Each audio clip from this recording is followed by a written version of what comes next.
A graça e a paz do Senhor, queridos. É um prazer estar aqui nesse momento com os irmãos. Queria compartilhar um texto rápido com os irmãos. A gente tem vivido momentos de crise, de dificuldade, de lutas, de incertezas. E essa semana eu me peguei meditando nesse texto. E eu queria gerar fé no coração dos irmãos nessa hora. O texto vai falar de Isaac. Está lá em Gênesis capítulo 26. Capítulo 26, versículo 1 vai dizer assim: sobrevindo fome à terra, além da primeira vida nos dias de Abraão, foi Isaac a Gerar, a avistar-se com Abimeleque, rei dos filisteus. Apareceu-lhe o Senhor e disse: não desças ao Egito, fica na terra que eu te disser. Habita nela e serei contigo e te abençoarei, porque de ti e a tua descendência darei essas terras e confirmarei o juramento que fiz a Abraão teu pai. Multiplicarei a tua descendência como estrelas dos céus e lhe darei todas estas terras. Na tua descendência serão abençoadas todas as nações da terra. Aleluia. O que esse texto está dizendo? Primeiramente, havia uma crise nesse tempo. E o Senhor está lembrando aqui Isaac de que ele é o abençoador, que ele é quem multiplica na vida das descendências de Abraão. Eu e você, nós somos descendentes de Abraão. Eu quero te lembrar que essa promessa, ela está sobre a minha vida e sobre a sua vida.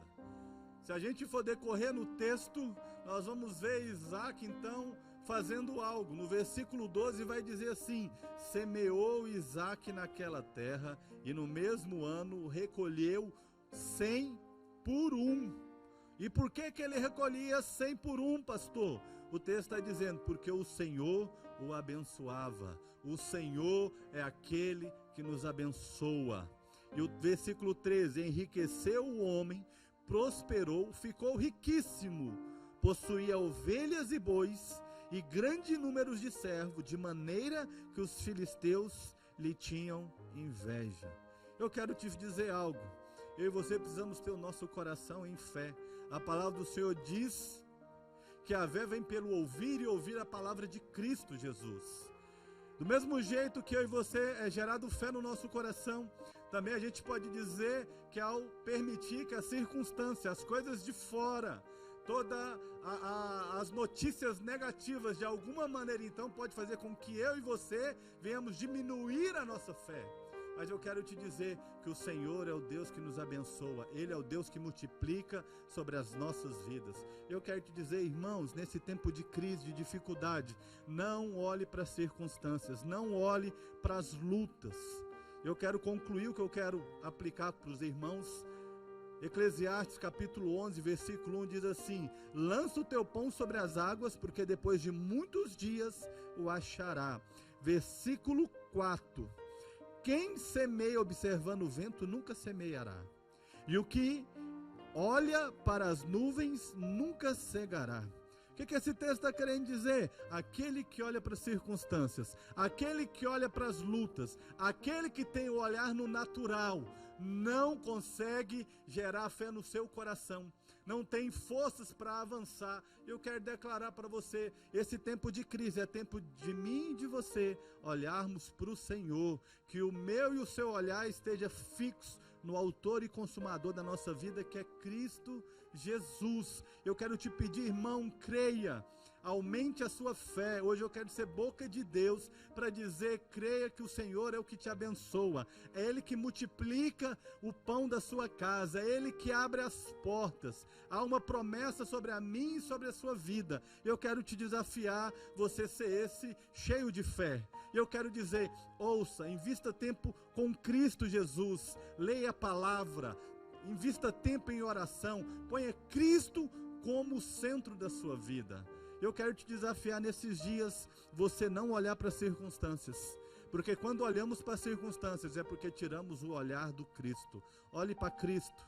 Então eu quero te desafiar, você continuar sendo alguém generoso, alguém fiel no seu dízimo, na sua oferta, né? Nesse tempo que não podemos às vezes sair, você que tem conta bancária, você pode depositar em uma das nossas contas.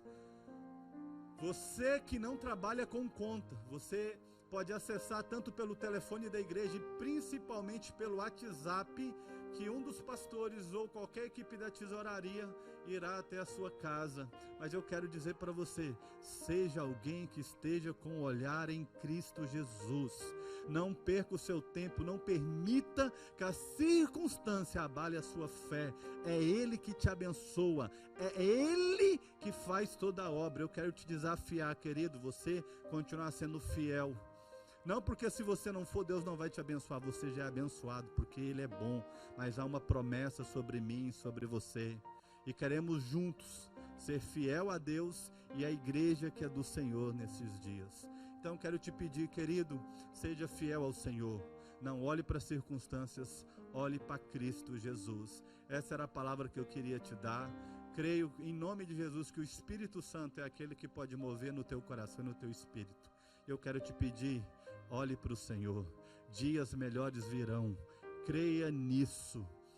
É o que eu te peço, é o que eu declaro sobre a sua vida, sobre a sua casa. E abra seu coração para a palavra do Senhor, que o pastor Nalgeri irá ministrar agora sobre a minha e sobre a sua vida. Que Deus nos abençoe em nome de Jesus. A graça e a paz do Senhor Jesus, meus amados irmãos. Nós estamos aqui no templo da primeira igreja batista em Floramar, pregando através aqui de vídeo, para que esta palavra, para que o culto chegue até a casa dos irmãos. Este é um momento de crise no mundo, mas é um momento que a igreja não para. A igreja continua louvando e adorando a Deus. Então este é o momento que você deve separar para Deus, para cultuar a Deus e para a gente estar unidos diante da palavra do Senhor. Eu creio que Deus tem uma mensagem, Deus tem uma palavra para você nesta hora, e eu gostaria de falar a respeito da posição dos crentes em meio às crises. Este é um tema atual, é um momento que nós estamos passando, vivendo no mundo um caos instituído por causa de uma pandemia ou causada pelo Covid-19 ou coronavírus. De repente o mundo acordou com um mal terrível, e em todo lugar há um medo, um pânico, um desespero, e este mal está mexendo com a cabeça de muitos irmãos. Eu queria falar, meus amados irmãos, que estamos vivendo sim um momento profético. Nós que somos ou que conhecemos a palavra de Deus, devemos conhecer os tempos, devemos entender o momento que estamos vivendo. Este mal não surgiu por um acaso. Eu acredito que atrás de tudo isto que começou a acontecer, tem um plano diabólico, arquitetado e orquestrado para desestabilizar as nações. Estamos vendo o caos na política, na economia, nas instituições, na sociedade em geral. O mundo passará por um tempo de depressão, de recessão, de falência, mas tudo isto é cumprimento da palavra de Deus. O mundo está se preparando, o mundo está caminhando para o tempo do fim. Preste atenção, povo de Deus. Este mal não foi o primeiro e nem será o último. Coisas piores ainda estão por vir. Não podemos esquecer que aquele que conhece todas as coisas nos preveniu. Jesus disse que antes da sua vinda, muitas coisas iriam acontecer. Fome, peste, tempestade, e o pior é que o amor de muitos se esfriaria. Vejam o que o apóstolo Paulo fala do fim dos tempos. Isso é interessante, é algo que nós podemos ver claramente na nossa sociedade, no mundo todo. Em 2 Timóteo, no capítulo 3, versículo 1, em diante diz: sabe, porém, isto, que nos últimos dias sobrevirão tempos trabalhosos, porque haverá homens amantes de si mesmos, avarentos, presunçosos, soberbos, blasfemos, desobedientes a pais e mães, ingratos, profanos, sem afeto natural, irreconciliáveis, caluniadores, incontinentes, cruéis, sem amor para com os bons, traidores, obstinados, orgulhosos e amigos dos deleites do que amigos de Deus, tendo a aparência de piedade, mas negando a eficácia dela. Destes, afasta-te. Então está aí muita coisa que nós estamos vendo na nossa sociedade, até nas famílias, em nossas famílias. Então nós podemos ver isto acontecendo. São tempos, diz aqui que nos últimos dias sobrevirão tempos trabalhosos, por causa dos homens que são amantes, são avarentos, são ingratos, desobedientes aos pais e às mães, ingratos, profanos, sem afeto e também irreconciliáveis. As pessoas estão vivendo assim nos nossos dias. Então qualquer um vê tudo isso acontecendo nos nossos dias. Jesus revelou ao apóstolo João sobre um tempo sem precedência na história humana. Fala de um tempo em que toda a humanidade estará praticamente fora de controle. E esse será um tempo de grande escalada de guerras, de epidemia, de terremotos, de catástrofes naturais em todo o mundo. Então, neste período de caos, quando o mundo estiver completamente fora de controle, é que Cristo vai voltar e intervir na história e restaurar este mundo. Amados, a população do mundo vive dias como o anunciado pelo profeta Isaías. Uns 2.800 anos atrás, no momento de incerteza para os judeus, olha o que o profeta diz. No capítulo 60 de Isaías, o versículo 1 e 2, ele diz: levanta-te, resplandece, porque vem a tua luz, e a glória do Senhor vai nascendo sobre ti. Porque eis que as trevas cobrem a terra e a escuridão os povos, mas sobre ti o Senhor virá surgindo e a sua glória se verá sobre ti. Como aconteceu lá no Egito, as trevas estavam sobre os que não tinha Deus, enquanto que a luz de Deus, a luz do Senhor, brilhava sobre o seu povo.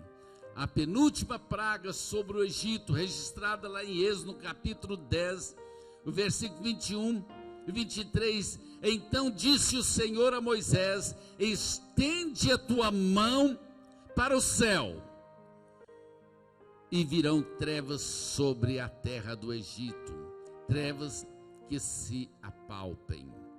E Moisés estendeu a sua mão para o céu, e houve trevas espessas em toda a terra do Egito por 3 dias, e não viu um ao outro, e ninguém se levantou do seu lugar por 3 dias.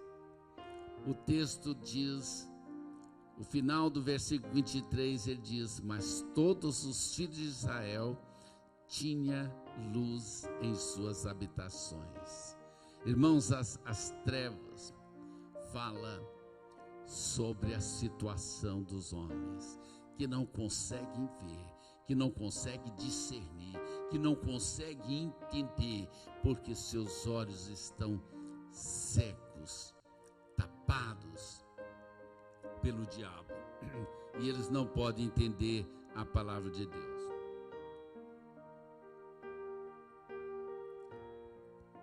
A nossa posição é estar na luz. A luz é Cristo em nós. João, capítulo 8, Evangelho de João, capítulo 8, versículo 12, Jesus disse: eu sou a luz do mundo.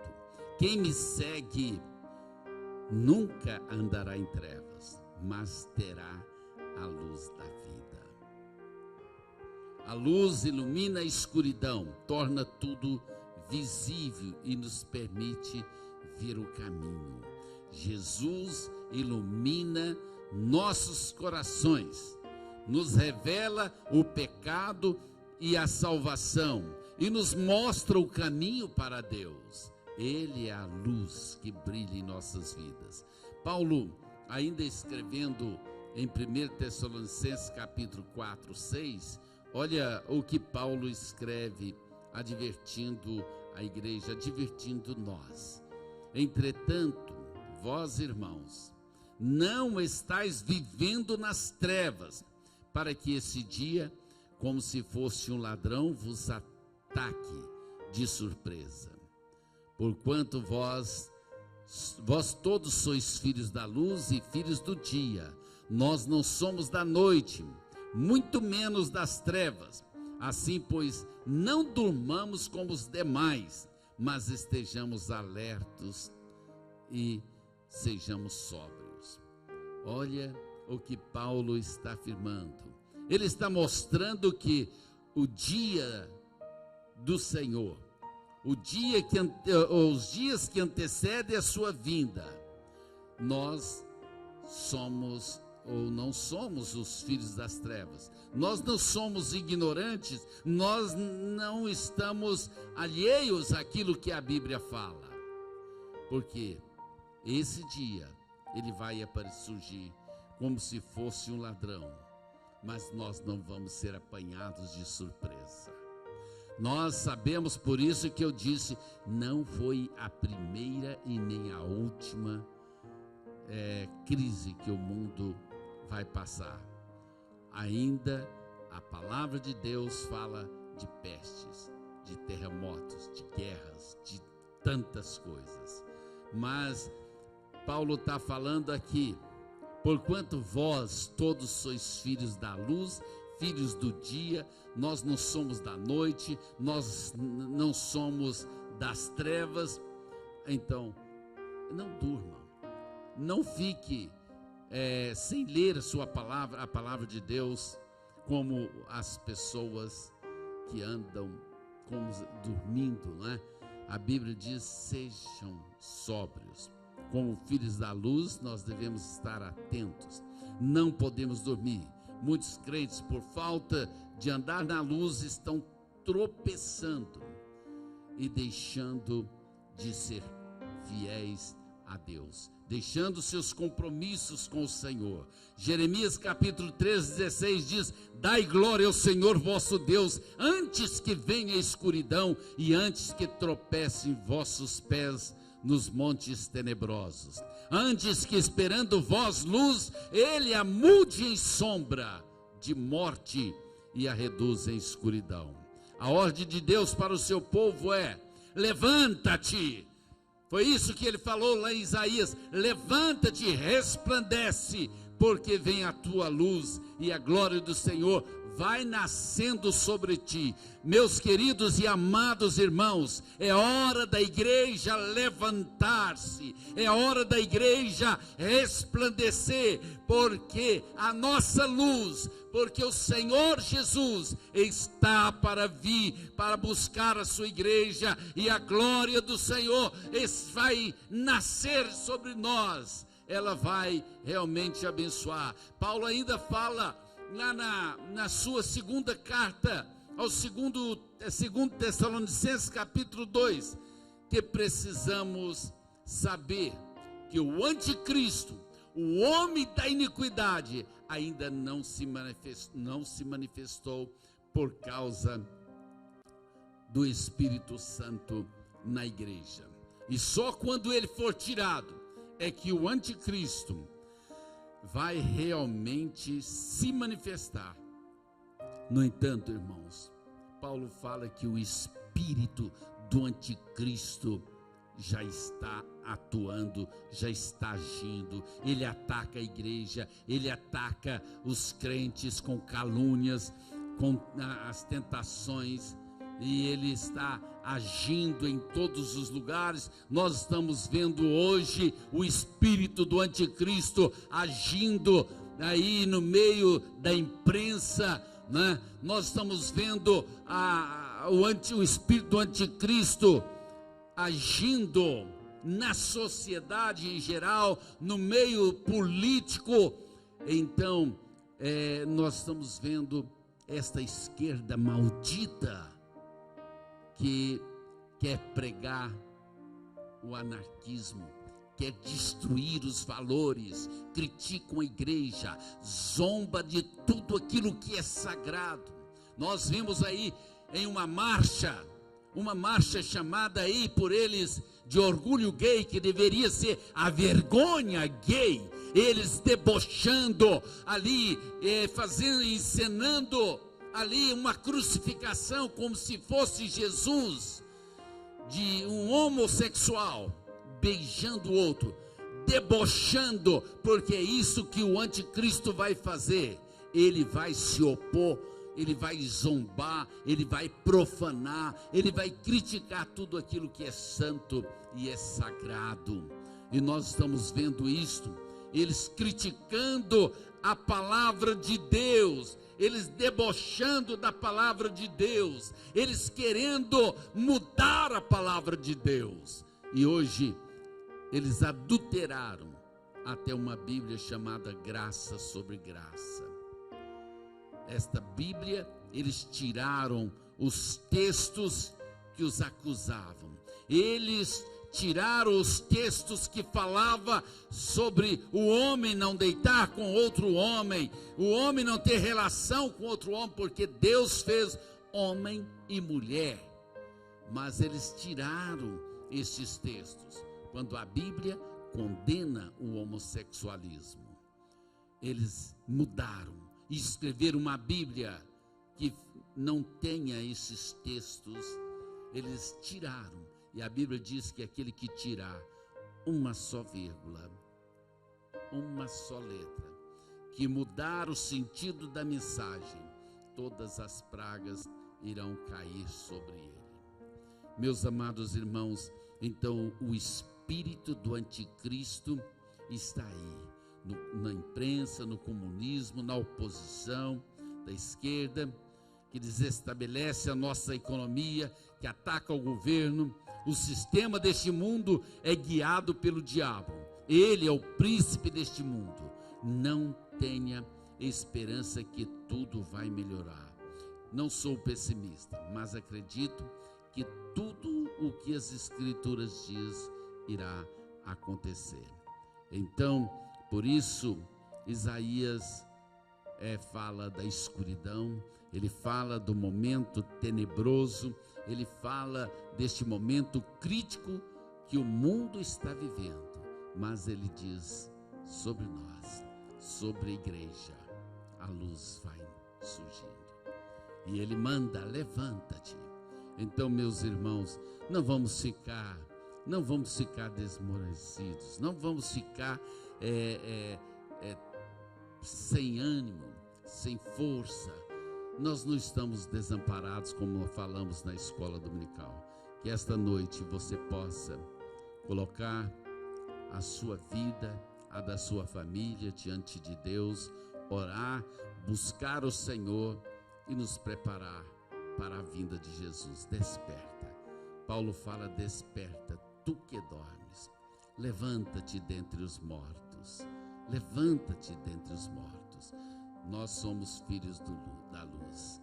Que o Senhor possa continuar iluminando a nossa mente, o nosso entendimento, e que você possa então saber que o que está acontecendo hoje é realmente algo profético. É algo profético. Isso não surgiu por um acaso. Há uma previsão de que muita gente vai morrer de fome. Vai morrer de fome. O mundo vai passar uma crise tremenda. O mundo está se preparando para o governo do anticristo. E ele só vai estabelecer o seu reino em um mundo que estiver realmente, totalmente desestabilizado. Por isso que o comunismo quer quebrar as nações. Eles querem trazer, porque quanto mais caos, quanto mais problema, quanto mais atacar as instituições, quanto mais enfraquecer as famílias, quanto mais destruir, atacar a igreja, mais eles têm a chance de estabelecer a doutrina maligna e maldita que eles têm tentado fazer. Fez lá na Venezuela, tenta fazer aqui no Brasil, na América do Sul e em vários lugares. Mas, meus amados irmãos, nós temos algo melhor. Nós temos um Deus. A nossa pátria não é aqui neste mundo. Nós vamos partir. Que Deus abençoe você. Eu quero nesta hora ainda fazer uma oração. Nós temos aqui uma taça com pedidos de oração e eu quero orar por você e pedir a Deus para abençoar a sua vida, a fim de que você tenha uma semana de bênção.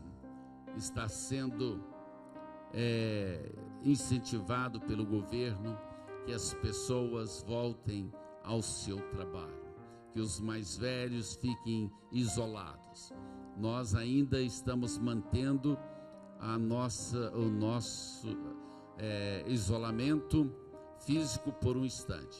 Mas vamos aguardar até vermos as recomendações do Ministério da Saúde, mas eu acredito que em breve nós estaremos aqui cultuando a Deus, todos juntos, né?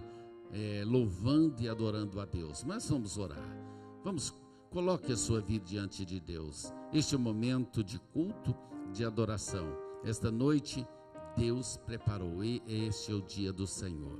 Vamos orar. Deus, em nome de Jesus Cristo, nós te louvamos e adoramos o teu nome, porque podemos estar na casa dos teus filhos, ó Deus. Podemos, ó Deus, estar buscando a tua face, neste momento difícil para o mundo inteiro. E eu intercedo pela tua igreja, pelo teu povo. Deus, abra os nossos olhos para entendermos. Abra, Senhor, os nossos olhos. Não deixe, Senhor, que a gente fique dormindo como o mundo está, Senhor, em densas trevas, como o Egito ficou em densas trevas durante 3 dias. Mas sobre o povo do Egito, ou sobre o povo de Deus que estava no Egito, havia luz em suas casas. Que haja luz na casa de cada membro da tua igreja, que haja luz na vida de cada um, e que essa luz possa resplandecer, que cada um possa levantar a cabeça e olhar para os céus, olhar para Jesus. Oh Deus, dá-nos a vitória, dá-nos uma semana de bênção, dá-nos uma semana de vitória. Guarda o teu povo do mal, guarda o teu povo deste vírus. Oh Deus, protege-nos. Nós oramos agora também por aqueles que estão enfermos, que estão doentes. Ó Deus, oro, ó Deus, pelo seu José, esposo da irmã Terezinha. Eu oro, ó Deus, pelo irmão Roberto. Ó Deus, eu oro por todos aqueles que estão enfermos, por cada pedido, são tantos, ó Deus, mas o Senhor conhece o nome de cada um deles. Deus, em nome de Jesus Cristo, agora, juntamente com a tua igreja, nós intercedemos e repreendemos toda enfermidade, todo mal, toda infecção, em nome de Jesus, que seja destruído. O vírus, a enfermidade, toda bactéria, todo mal, em nome de Jesus, nós, ó Deus, oramos e pedimos a tua bênção. Abençoa, Senhor, a tua igreja, abençoa cada um de nós, pois nós oramos e te pedimos em nome de Jesus. E meus amados irmãos, que o grande amor de nosso Deus Pai, que a graça de nosso Senhor e Salvador Jesus Cristo, a comunhão, as consolações, os dons do Espírito Santo, sejam com todos nós agora e para sempre. Amém. Que Deus abençoe em nome de Jesus e até a próxima.